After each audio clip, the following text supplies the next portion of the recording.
Monday morning feels so bad. Everybody seems to. Komið sæl. Þá Guðmundur Hilmarsson komur upp á vegg á mynd. Hann flög með hvítum máfum síðast á undan Debbie Robinson frá Suður-Afríku. En Guðmundur hefur víða farið og hann hefur komið til Suður-Afríku, mættalega oft. Gestur þáttarins í dag, ég veit ekkert hvort hann hefur farið til Suður-Afríku, en það kemur bara í ljós. Hann heitir Jón Knudsen, slökkviliðsmaður, björgunarsveitarmaður, útilífsmaður og ég veit ekki hvað og hvað. Og við bjóðum hann velkominn. Blessaður. Er það með þig eins og marga stráka, þegar þeir eru litlir, þá langt síðan þú varst lítill, að þeir ætluðu að verða slökkviliðsmenn eða lögga? Nei, það var nú ekki þannig með mig. Það var svona aðrar ástæður sem að gera það verkum að ég fór í slökkvilið og það var svona kannski kynni mín af þeim slökkviliðsmennum sem voru fyrir sem að svona gera það verkum að ég viltist þarna inn. Já, það er eins og með marga. Þeir kannski hafa einhverja ákveðna stefnu en svo taka þeir akkurat bara 180 gráður eða 90 gráður og fara eitthvað allt annað. Já. Þekktir þú þá slökkviliðsmenn fyrir eða? Já, ég skal þegar byrjaði 16 ára gamall í flugbjörgunarsveitinni og þar voru nokkrir slökkviliðsmenn fyrir. Gamli refir eins og Kitty Lór og Tryggvi Gess og fleiri. Þannig að það var svona það sem kveikti í mér að byrja í slökkviliðinu. Já, en hvert ætlaðir að fara? Hvaða stefnu ætlaðir að taka? Sko, ég fór og kláraði stúdentinu í verkmenntaskólanum og hérna það svona, það blundaði alltaf í mér að feta fótspor föður míns og fara í dýralækningar en einhvern veginn að þá æxlaðist það þannig að ég bara fór ekki. Nei, já, eins og segir, tekur bara aðra stefnu. Já. Þú talar þinn, við náttúrulega kannski eldri Akureyringar vita hver hann var. Já. Segðu okkur frá honum. Herðu, hann hét Guðmundur Knudsen og var dýralæknir hér á Akureyri. Eyjafjarðar umdæmi. Já, og mamma þín? Mamma mín hét Guðný Halla Jónsdóttir og var ljósmóðir hérna á heilsugæslunni og sjúkrahúsinu í mjög mörg ár. Já. Alltaf kölluð Halla Jóns. Halla Jóns. Já. Og þú varst að hugsa dýralækningar? Já. Var það þá kannski bara það hvað þú hafði séð hann vinna sem að kallaði á það að þig langaði kannski að gera þetta? Já, ég þvældist rosalega mikið með honum allar sveitir og sá hann náttúrulega vinna og hjálpa honum svona þegar ég fór að eldast þá hjálpaði ég honum ansi mikið og þannig að þetta kveikti svo sem í manni, það er ekki það. Sóttir þú lömb og dróst út kálfa? Já. Þú gerðir það? Já. Faðir minn var nú frekar stór og stórgerður maður þannig að ef það var þröngt þá voru hendurnar á mér notaðar. Það voru basshendurnar notaðar? Já. Og heillaði þetta þig eða? Já, það gerði það. Ég get ekki neitað því, það gerði það. Og hvað er það sem heillaði? Var það geta hjálpað eða? Já, ég held að það sé nú aðalmálið að maður sá náttúrulega hvað bændur og náttúrulega ekki bara bændur, heldur líka fólk sem átti bara gæludýr hér í bænum, hvað var alltaf þakklátt þegar sá gamli var búinn að redda hamstrinum eða páfagaugnum eða hvað það var. Þannig að það var svona þessi hjálpsemi sem að blundaði manni, já. Var hann þá með aðstöðu heima eða? Já og nei, það var svo sem ekki kannski neitt svona sérstakt lækna herbyggi heima en vaskahúsið heima var notað í þeim tilgangi. Já. En var hann þá annars meira á ferðinni eða? Já, hann var mestmegnis á ferðinni en náttúrulega smádýrin hérna úr bænum komu öll í vaskahúsið heima. Já. Og reyndar fleiri en smádýrin vegna þess að það voru gerðir keisaraskurðir á rollum og svoleiðis í vaskahúsinu heima. Nei, þú segir þetta? Já. Komu þá menn með kindur heim til? Já, sérstaklega þessir frístundabændur sem voru með kindur hérna upp í hesthúsum og fjárhúsum. Það var svo sem ekki mikil aðstæða til þess að gera þessar aðgerðir, þannig að þeir komu bara með hana aftur í jeppanum sínum og það var gerð aðgerð bara í fjárhúsinu. Og pabbiðinn dýralæknir að gera keisaraskurð, mammaðinn ljósmóðir og beigði upp í eldhúsinu? Nei, hún hjálpaði til við þetta líka. Er það? Já. Þetta magna. Svo þurfti nú reynda líka að hjálpa til við bændurnar eða þeir sem komu með það, því að það var ekki alltaf sem að þeim leið vel á eftir, þannig að það kom fyrir að það leiði yfir suma. Nei, líka. það. Já. En sko, kynntist þú því snemma þegar fólk kom og vildi svæfa dýr? Já, það var nú oft þannig og þegar maður var þess áskynjað þá spurði maður stundu hvort að maður mætti gega það sem að stóð til að svæfa, sko, í stað fyrir að láta svæfa það. Já. En það hefði nú orðið ansi stór dýragarður ef að þá gamli hefði látið það eftir manni. Já, en þið áttu samt alltaf dýr, eða ekki? Já, það reyndar ekki fyrir að ég er orðin 15-16 ára sem að við eignumst okkar fyrsta hund. Fengum okkur labrador og svo sá fekk nú reyndar tiltölulega ung krabbamein í júgrin og þá var sóttur skurðlæknir af spítalunum til þess að gera það upp. Þannig að Magnús Líndal, hann kom Blöndal fyrirgefðu, að hann kom og skar tíkinu upp fyrir okkur. Nei. Já. Og hjálpaði það? Já, hún lifði í einhver 2 ára eftir. Já. Áttu þið fleiri dýr? Herðu, já, ekki fleiri dýr, heldur bara fengu foreldrar mínir sér annan hund, þannig að ég var nú að fara heima þá og þá fengu sér samt í Bernhards. Já. Það var ekkert verið að fara í neitt svona púðludæmi? Nei, það var ekki púðludæmi, nei. Nei, bara almennilegur hundur? Almennilegur hundur, já. En hvernig er minningin að hafa verið með svona stóra hunda heima hjá sér? Herðu, hún er náttúrulega bara æðisleg og ég á nú sjálfur núna í dag á ég labrador hund og ég... Þú átt það? Já, og ég held ég myndi nú aldrei fara neðar heldur en það.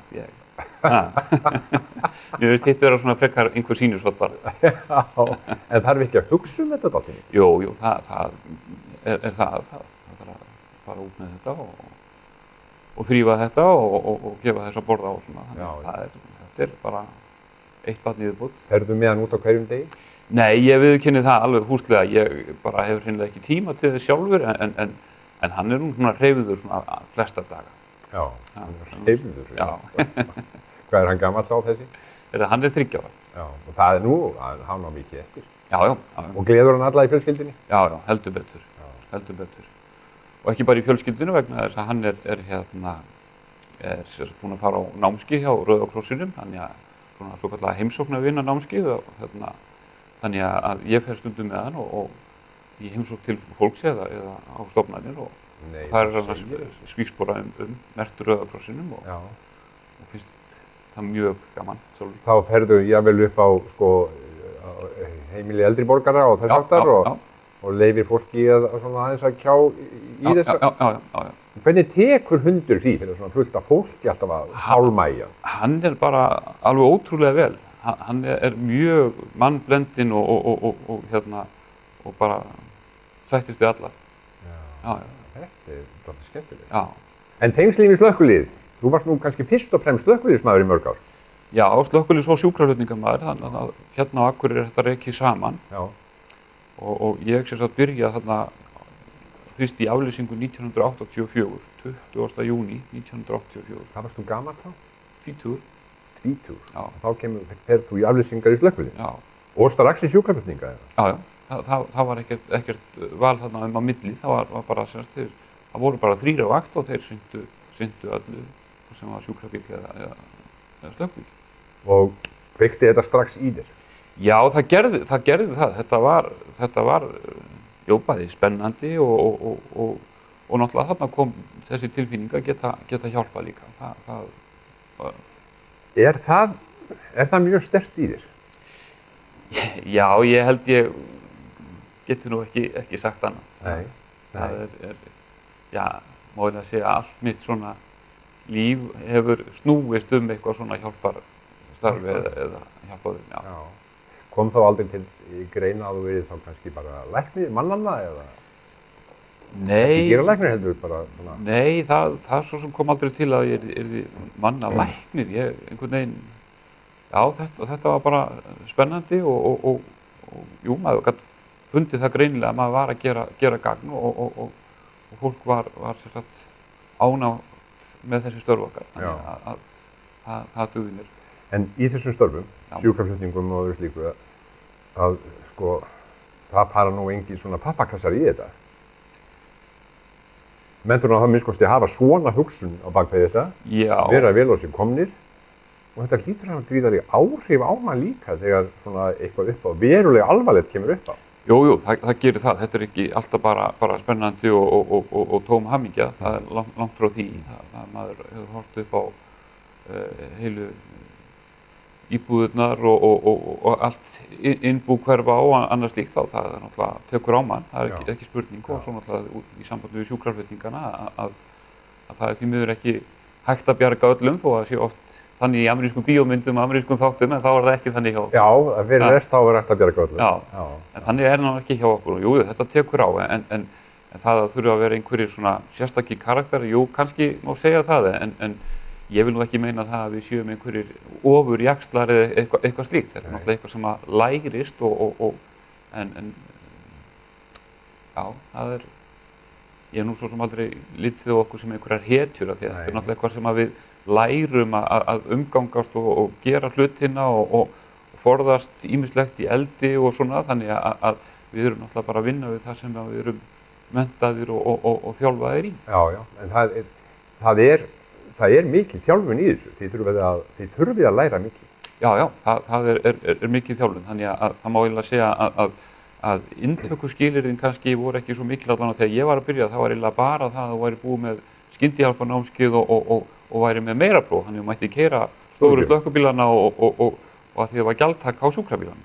Þannig að það voru inntökuskilyrðin, en svo ertu náttúrulega sendur á alls konar námskeið og í alls konar nám í bæði í sjúkraflutningum og í slökkvistarfi og ekki bara í slökkvistarfi, því að slökkviþjónustan í dag snýst miklu meira heldur en bara slökkvistarf. Það er eiturefni og allt svoleiðis og mikil fræðsla sem er í þessu líka. Það verið að fræða fólk og þannig að það ýmislegt sem fylgir þessu. Og hvað ertu að gera þá núna?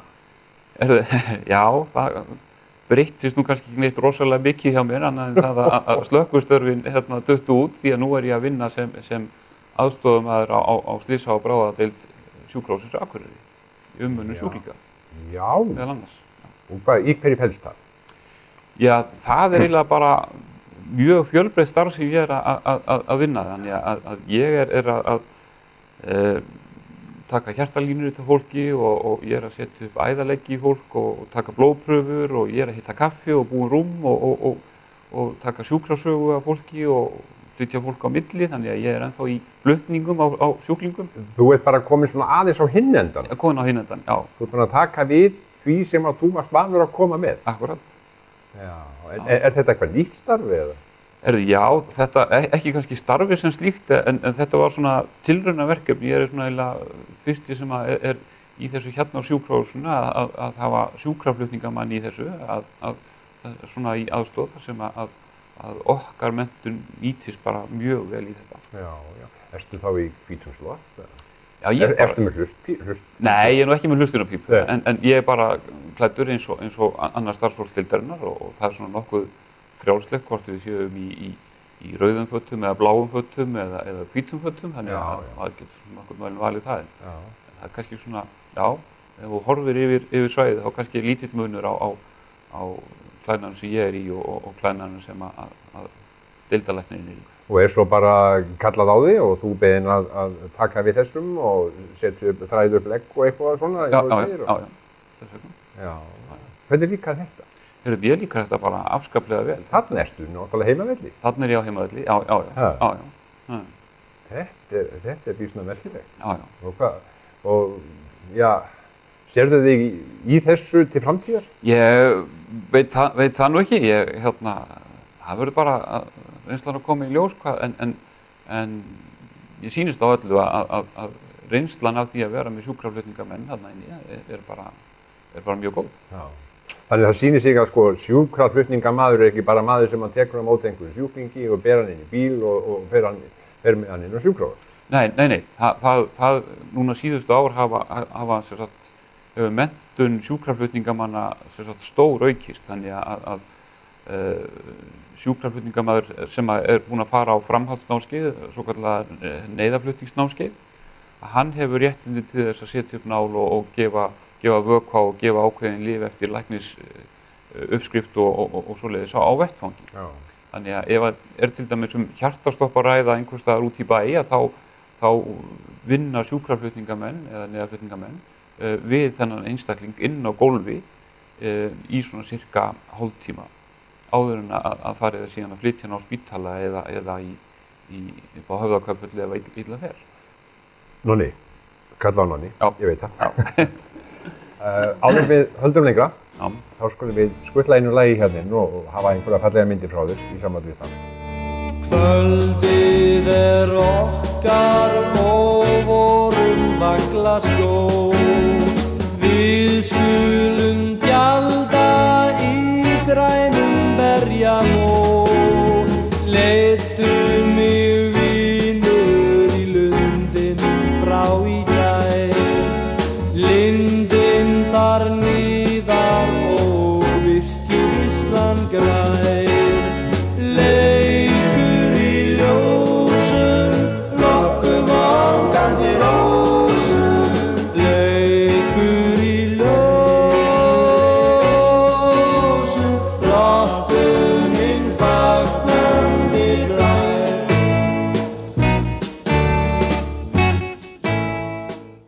Þú sagði þetta tengdist Vaglaskógi og svo Helenu Eyjólfsdóttur líka eða hvað? Það tengst ykkar eða hvað? Já, þegar ég var yngri eða bara lítill, þá hafði fjölskylda mín, stórfjölskyldan voðalega gaman af svona styttri ferðalögum, svona dagsferðum, þannig að það var mikið farið í Vaglaskó og þá var líka farið í Skarðskó sem aðeins neðar í Fnjóskadal. Já. Ekki margir sem kannski kannast við þann skóga eða hafa farið þangað því að undirlendin ekki voðalega mikið þar. En það var mjög vinsælt að fara helgar og með nesti og fylla sig niður í Vaglaskógi og leika sér og svo náttúrulega tengdist þetta líka að fyrsta útilegan sem ég og kona mín fór í, það var að voru til í Vaglaskógi. Í tjald. Í tjald. Já, er það ekki? Jú, Já. og svona gaman að segja frá því að það var tiltölulega nýbúið að opna skóginn þetta vorið og við svona bjuggumst nú við því að það yrðu fleiri tjöld, en ég held að við höfum verið eina tjaldi í Vaglaskógi þessa helgi. Nei. Jú. Valla farið að grænka? Valla farið að grænka. Já. Nei, romantíkin hefur bara reddað þessu. Já, hún gerði það svo sannlega. Hver er kona því? Hún heitir Jóna Birna Óskarsdóttir og er hjúkrunarfræðingur. Þannig að það er allt settið í þessu? Það er allt settið í þessu, já. Og vinnur hún á sjúkrahúsinu? Ekki lengur, hún vann lengi á gjörgæslunni en núna er hún á læknastofum Akureyrar og hún er líka í svokallari sjómannaheilsu þannig að hún er að heilsufarsskoða sjómenn og reyndar ekki bara sjómenn heldur fólk hjá fyrirtækjum líka. Já. Hvað er það börnum? Við höfum 4 börn. Já, það er laglegt. Já. Og á hvað aldri?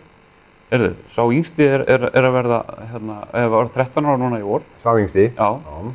Hann heitir Patrekur og svo kemur hún Kara Guðný sem verður 19 ára og Kristófer Ívar sem verður 25 ára og svo Ævar Örn sem verður 28 ára. Og ég held að þú væri bara 32 ára. Jó, segðu. Ég er það náttúrulega mjög nálægt lagi.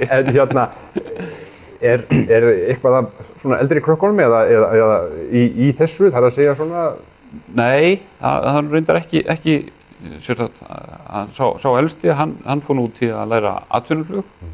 Nú er hann að safna sér bara flugtímu til þess að koma á staði hjá einhverjum flugfélagi. Og sá næst elsti, hann fór í matvælabrautina í verkmenntaskólanum og er að kokka núna á hamborgarafabrikkunni og er að færa sig yfir á Hótel IKEA núna. Já. Svo Kara, hún er í menntaskólanum og Patrekur í Brekkuskólanum. Já. Þetta er fínn hópur. Þetta er fínn hópur, já. Já, það vantar ekki.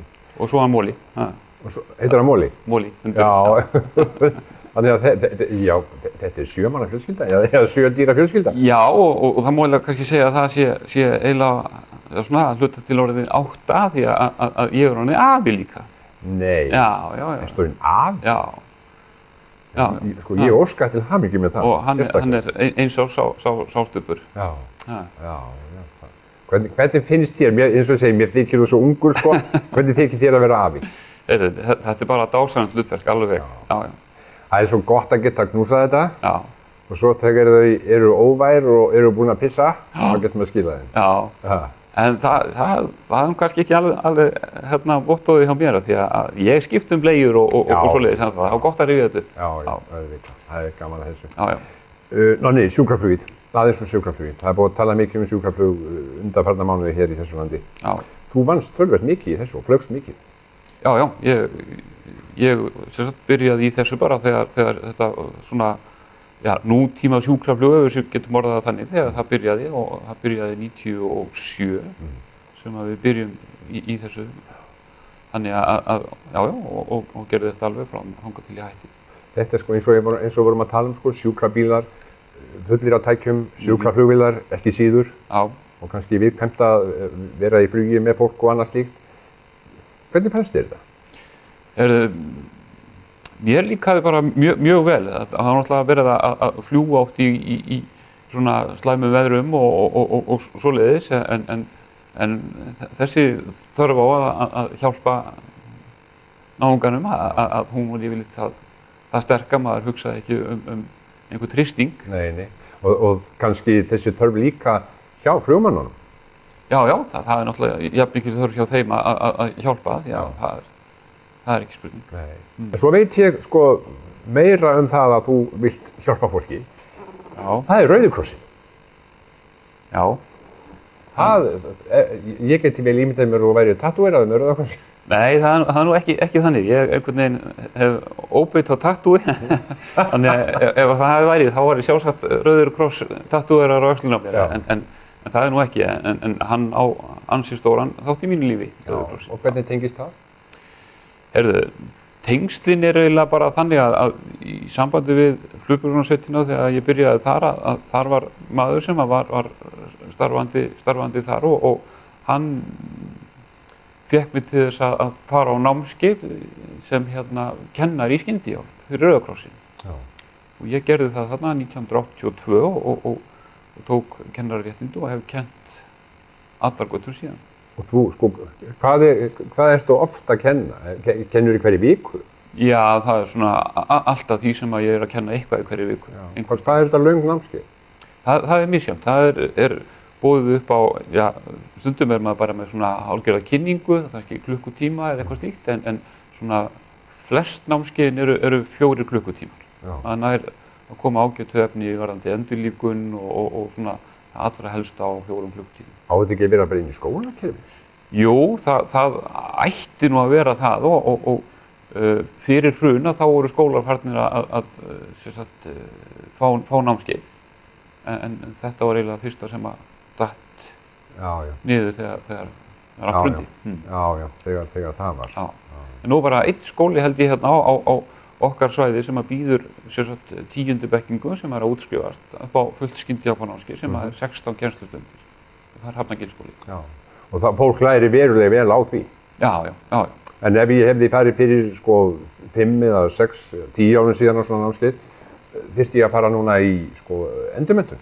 Já, það er æskilegt og svona það er talað að á 2 ára fresti sé gott að taka upp einhverja endurmenntun. En svo er annað að í endurlíkun til dæmis að þá eru gefnar út leiðbeiningar á 5 ára fresti. Þá er þess bara skyndihjálpin, hún fylgir bara læknisfræðinni. Já, bara eftir þróun. Já, þannig að þegar verða einhverja rannsóknir og framþróun í læknisfræði, varðandi endurlíkun eða eitthvað annað, að þá náttúrulega breytist skyndihjálpin líka. Þannig að það sem þú lærði kannski fyrir einhverjum 7 eða 10 árum, að það er ekki beint úrelt, en það er komin einhverja aðrar leiðbeiningar í staðinn. Þetta er eins og sko, fyrir 10 árum var mjög óhollt að borða egg sko, en nú eiga menn að gata þess í sig. Já, þannig að þetta fylgir því líka. Já. Ég bað þig að koma einhvern hlut sem við þykir vænt um. Já. Gerðirðu það? Já, ég gerði það og ég ákvað að taka hlut sem er aðeins eldri heldur en ég sjálfur og þetta er veiðihjól sem að faðir minn átti. Sko, mér datt nú í hug sko að upptökustjórinn, Ágúst Ólafsson, sem við getum veiðum ég held að hann hafi verið eitthvað að bransa með þetta. Nei, ég ákvað að taka þetta með mér, að þetta er mér afskaplega kært. Þetta er veiðihjóla af Ambassador gerð og ég á nú sjálfur svona nýlegra Ambassador en ég verði að viðurkenna að ég nota þetta. Notar þetta? Já, ég nota þetta. Og virkar það alveg? Alveg fullkomlega. Og hvað sér, 50 ára gamalt? Þetta er rúmlega 50 ára gamalt, já. Ambassador hvað? Nú týst ég að hafa gleru. Hvað segir það hérna? 6.000? 6.000, já. Þetta er yndislegu gripur? Þetta er yndislegu gripur, já. Og þessi er búinn að veiða marga? Já. Nei, það er gaman að eiga svona hluti. Já.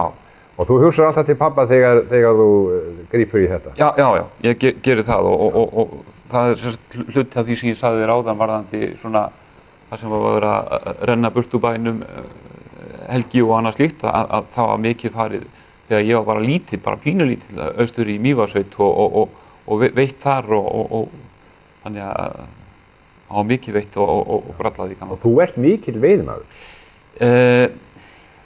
Ég veit ekki hvort ég... Þú ert veiðimaður? Já. Ég breytti setningur. Já. Jú, ég hef gaman að þessu en kannski því miður svona það sem hefur svona tímalega séð kannski núna síðustu árin, kannski hefur maður gert á lítið en ég fer að veiða og með byssu líka. Já, skíti fuglar. Já, bara til matar. Við erum búin að spjalla heilmikið og það kemur í ljós að markmiðið þitt er í rauninni að svona lífsmáttu og að geta aðstoða og hjálpa öðrum. Já, það er gegnum gangandi, gegnum líf mitt, ég held því að það er gott. Og þú heldur því áfram? Ég held því klárlega áfram, já. Er þetta Knudsen með D eða T? Það er T. Það er T. Knudsen, já. Norskur maður. Já. Þannig að þú ert hálfur norðmaður? Ég er hálfur norðmaður, já. Faðir minn kom frá Noregi 1953, þá vantaði dýralækni hérna og dýralæknaháskólinn í Oslo lánaði hann hingað í 1 ár. Og svo eftir þetta 1 ára þá fór hann bara út aftur en bændurnir voru svo ánægðir með hann að þeir óskuðu eftir því að þáverandi landbúnaðarráðherra að þeir fengju hann til þess að koma aftur. Ég trúi. Og hann kom hérna rúmu ári eftir að vera 1 ár úti og fór ekki aftur. Það fór ekki aftur? Nei. Gott. Takk fyrir Jón Knudsen. Gaman að spjalla við þig.